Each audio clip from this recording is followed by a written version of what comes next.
welcome back to Scottish and Scared. I'm Stefanie and I'm here to tell you about all things strange and unusual from my wee homeland, Scotland.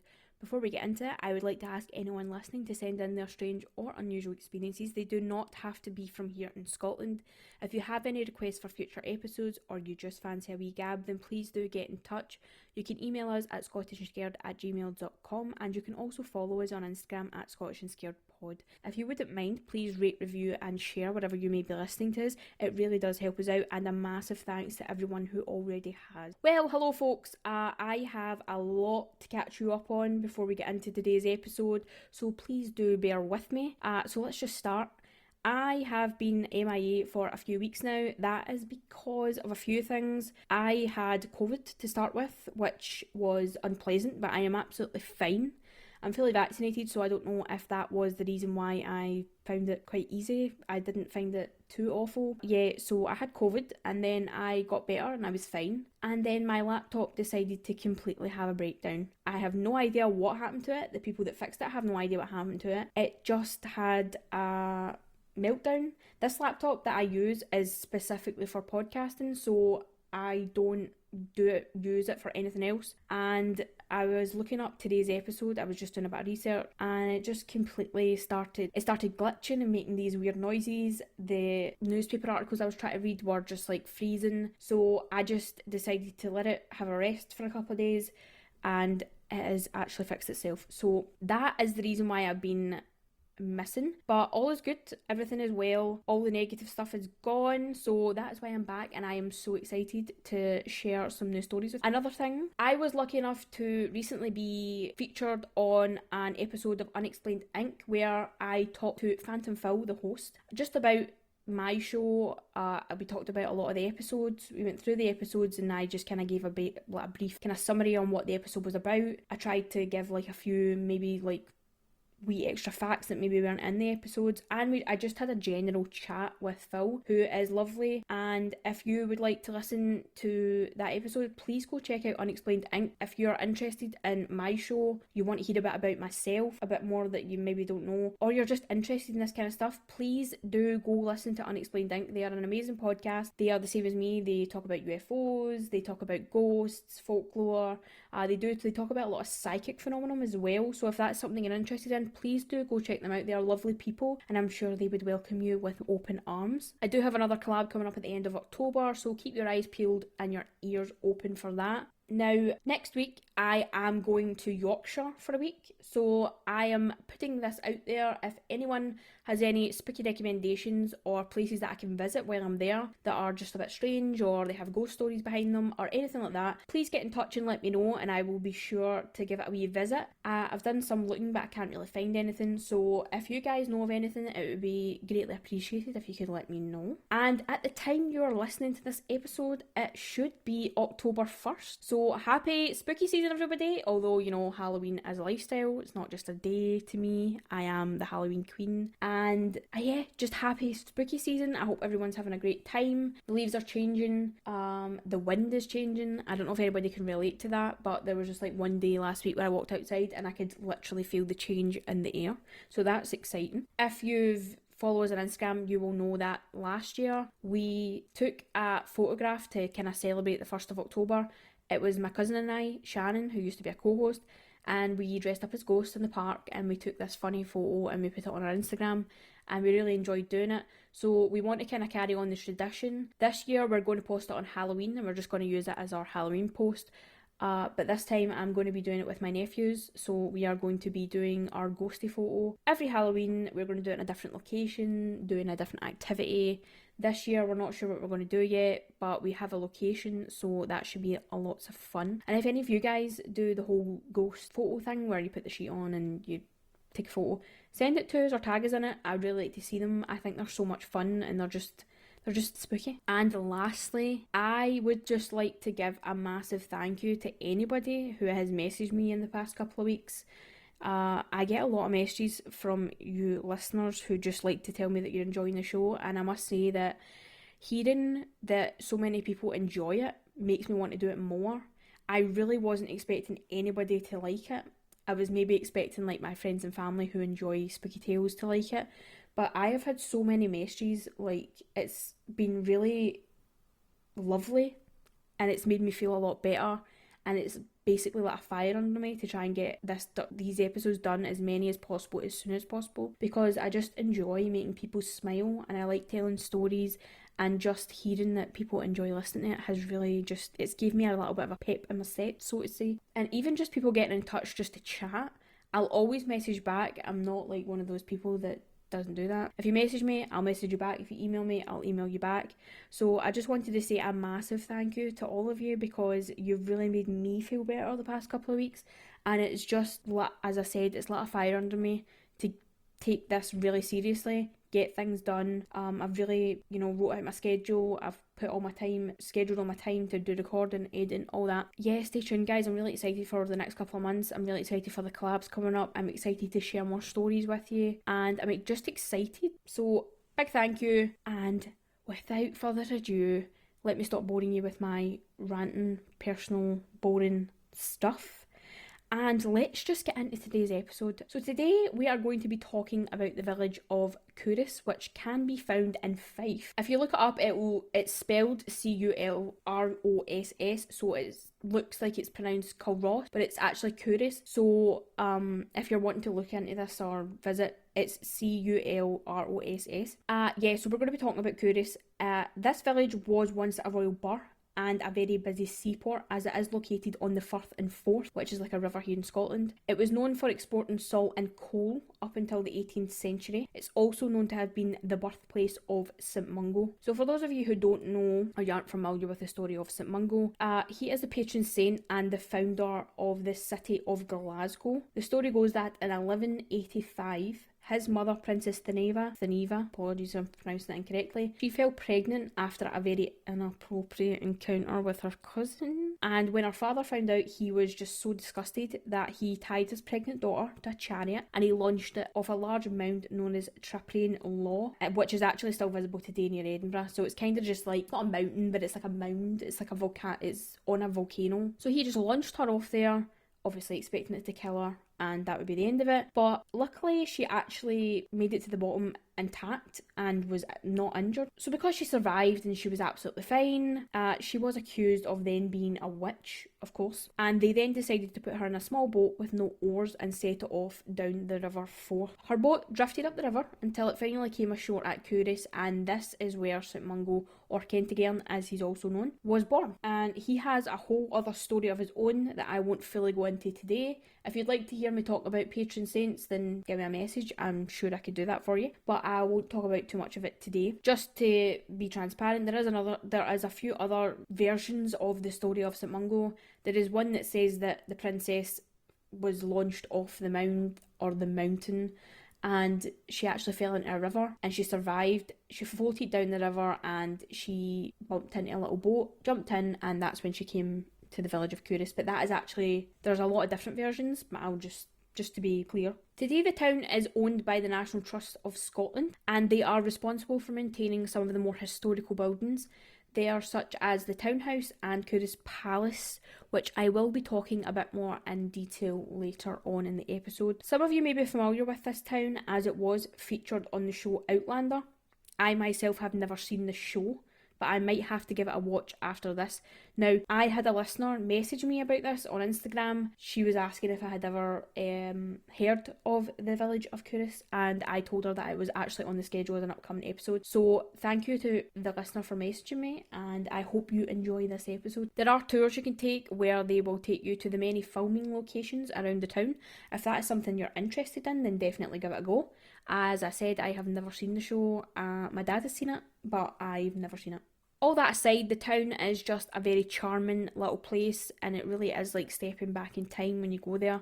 There are loads of little narrow cobbled streets with small rows of houses on each side, as well as paths near the water. As I said, it was a port town at one point, and there are also lots of woodland paths to walk as well. So it is very lovely, very quaint. It's just like what you picture a little beautiful Scottish village to look like. Although idyllic and peaceful, the village of Culross also has its share of bloody history, and that is what we are going to be diving into today, my friends.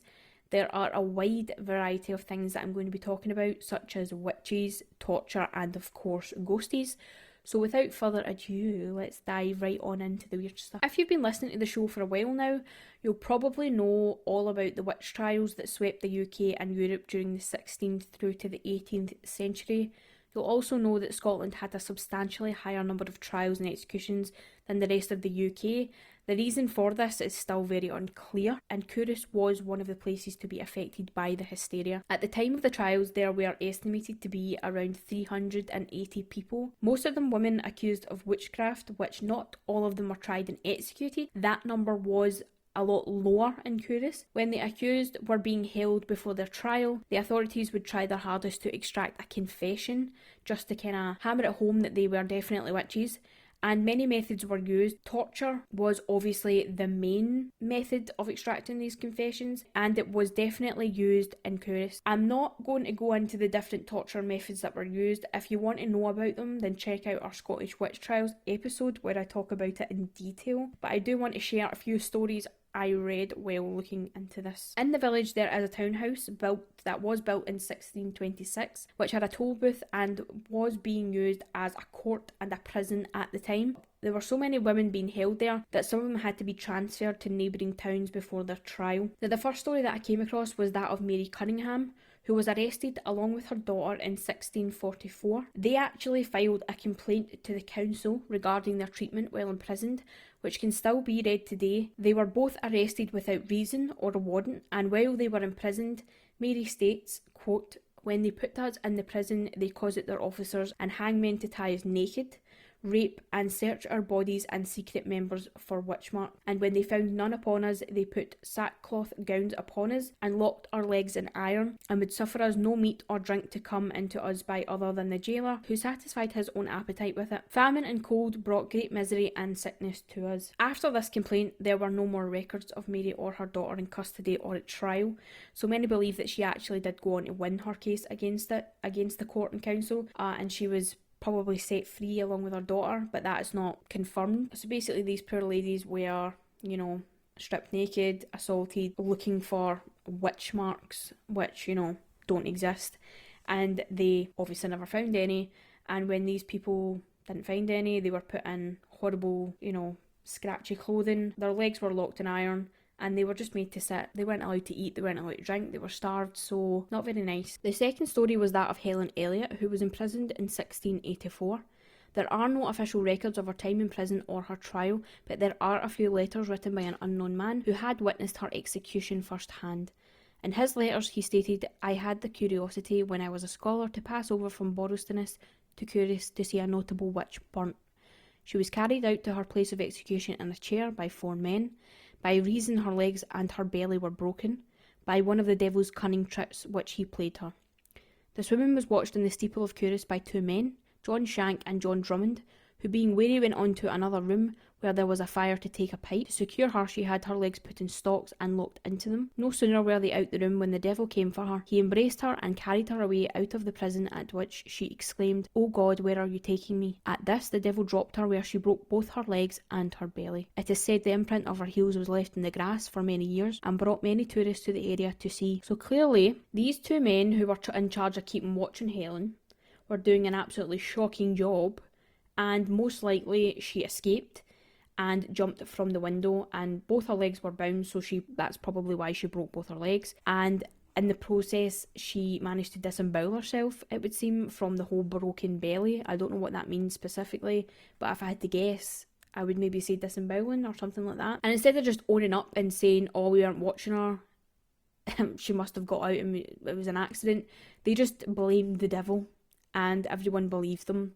So wow, that is great. The window that she supposedly jumped from can still be seen today at the townhouse. I'm not 100% on which window it is, but I'm sure if you ask somebody, they'll just tell you. There are a lot of other stories just like this one that happened in Culross, and it's just a lot of the same. These women were accused without evidence, imprisoned, tortured, executed, hung, burnt, whichever method took their fancy that day, and their treatment while in prison wasn't exactly great. So if hearing these stories interests you, there is a register you can look at of the many people who were accused of witchcraft across Scotland, which would tell you their name, their date of birth, like location, their crimes, if it went to trial, and what the outcome was.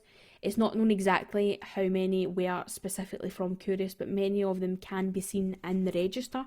So, for example, there was one named Joni Umphra, and her states that her record states that her crime was, quote, she had confessed to the crime and had meetings in confidence with the devil, end quote. So it's kind of like a mishmash of that kind of thing.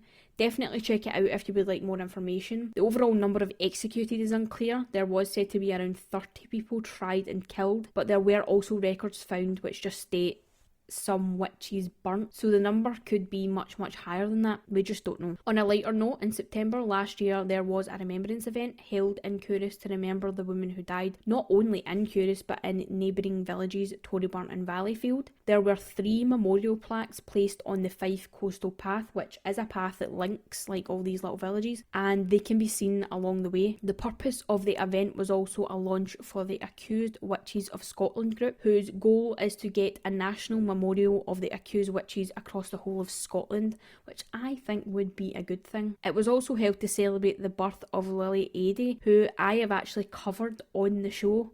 There is an entire episode dedicated to her story because she is actually a relative of my cousin. I thought it was only right I did her story justice and gave her her own episode. She was an accused witch and her story is really sad, so if you again are really interested and you haven't listened to it, go and give her episode a wee listen. And if you want to learn a bit more about the trials or the people it affected, head over to the Remembering the Accused Witches of Scotland Twitter or Facebook page and get involved in some way. I haven't 100% looked into this group. I just did a brief look over, and they seem like they just want to do some good and remember these women and men, there were men as well, who were falsely accused, so go check them out as well. Although the treatment of these accused witches wasn't exactly great, apparently it was all criminals that were treated poorly in this little village. I came across a few stories saying that criminals would be branded with the letter S in quite a visible spot so everyone could see, and the S stood for sinner. And I find this really funny because I know a lot of people who would probably do this to themselves just for the fun of it. So it just seems a bit redundant. They were also known to take some lawbreakers up to Mercer Cross at the town square and nail their ears to the stocks, which I'm not exactly sure what the lesson is to be learned from that. But anywho, moving on from witches, we have a few ghosties to talk about. One of the main buildings you will see if you visit this place is Culross Palace. Now don't get me wrong, this place is very beautiful, the building inside and out, but it's not what you picture a palace to look like. I would say it's more of a manor or a mansion, because when I say palace, the first thing I think about is Aladdin for some reason. The Sultan's palace. It doesn't look like that. It just looks like it's a really, really big mansion or manor or that kind of thing. And the outside of it, the walls are like a mustardy yellow colour and the roof's kind of like that red tile kind of look. So it actually reminds me of a Spanish building, but it's really gorgeous, just so you kind of got an image of it in your mind. Sorry, this is completely side noted, but I've just looked out my window and there's a massive rainbow. Yeah, easily distracted people. So the palace was built in the late 16th to early 17th century by Sir George Bruce. George himself was a very successful merchant who traded with other ports on the Forth, among other places. He mostly dealt in coal mining, salt production and shipping, and due to his dealings in foreign trade, the palace was constructed of many different materials from all over the world, and the interior was the same, with many decorative murals and painted ceilings. Now, I talked about this in a previous episode about painted ceilings, but why do we not do that anymore? It's so cool. When you see someone that's got a navy painted ceiling, so it kind of looks like a night sky and there's swirls and clouds. I think that is so cool. I wish I could paint my ceiling that colour, but I'm not brave enough. I've got a black bedroom. Every wall in my room is black, so that's a bit extreme enough. I just love the look of painted ceilings. I think it looks really cool, really whimsical. Love it, absolutely love it. It also has a large walled garden, which was restored by the National Trust when they took over the property, and they've tried to keep it as close to a 17th century garden as possible, with the many herbs and fruit trees being common to the time period. Now, you can take tours around the palace and you can also take little walks around the garden and have a wee look at the herbs and the different fruits and stuff that they grow there. So very beautiful. Sir George Bruce lived in the palace with his wife Lady Margaret and their 8 children. And for the most part, from what I could find, they had a very happy life together. I couldn't find any discrepancies or just anything negative. They just seem to have a really nice life. Sir George's ghost is one of the more common ones seen throughout the palace and is known to be a somewhat very friendly ghost. He's seen counting his money in the stone vaulted room and wards off any adults who interrupt him or try to get too close to his money. But if he's interrupted by a child, he simply smiles and waves, so he's a very pleasant ghost. There is even a story of a young girl who during a tour walked off into a restricted exhibit, and when they found her, she was sitting at the desk chatting and laughing with someone who wasn't visible to the human eye. When they asked her who she was talking to, she replied she was speaking to the nice man with the funny white thing around his neck and hairy face. They then went upstairs to the painting room and showed her a painting of Sir George Bruce, and she simply waved and smiled at him, so it was probably Sir George that the little girl was talking to. The palace was also home to the Erskine family in the 18th century, and from what I can see, I might be wrong, but I do think that they were related to the Bruce family in some way or another, because Mary Erskine, who is one of the other ghosts seen there, is recorded as being the granddaughter of George, so I do think they were related in some way or another. But yeah, Mary Erskine, who was a lady who lived there during the 18th century, she is seen standing by the window with a bouquet of lavender, staring out proudly at the palace garden. So she is another pleasant ghost that just goes about doing her thing, doesn't bother anybody. And then there is the ghost of Colonel John Erskine. He is not a particularly friendly ghost, and he is described as mischievous, who enjoys wearing more feminine clothing. Now that's not the word that was actually used to describe him. He was described as a cross-dresser, which I just found really weird. He has said to prefer the presence of males and isn't very fond of women. Many female visitors have claimed to feel heavy breathing on their necks and the feeling of being punched all over their bodies. I tried really hard to find out why he keeps being referred to as a cross-dresser, and in all the source material I read, I could not find one thing stating that he liked to wear women's clothing, so I am not 100% sure where that title has come from.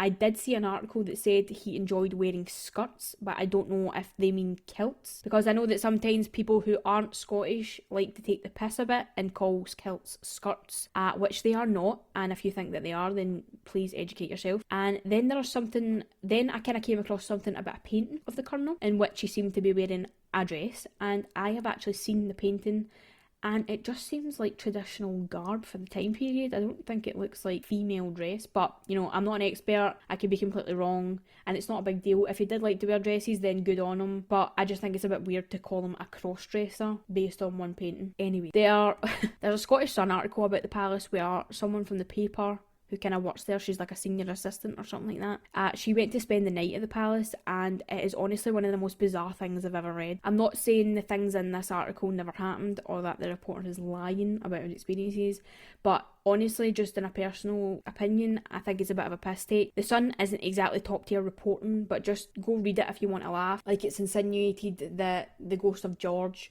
he had mistresses and stuff based on a Ouija board session. It's alleged that George, the ghost of George and the ghost of the Colonel both, were trying to seduce the reporter. So just go read it if you want to laugh. It is really funny, but as I said, I do personally think it's a bit of a piss take. Among the ghosts seen around the palace, there are just strange things that seem to go on there. Voices are heard, footsteps in empty rooms, temperature fluctuations, and the smell of red wine flowing around the rooms. Now, red wine, do any of you listening drink red wine and enjoy it? Because I'm sorry, I have no idea how you can do that.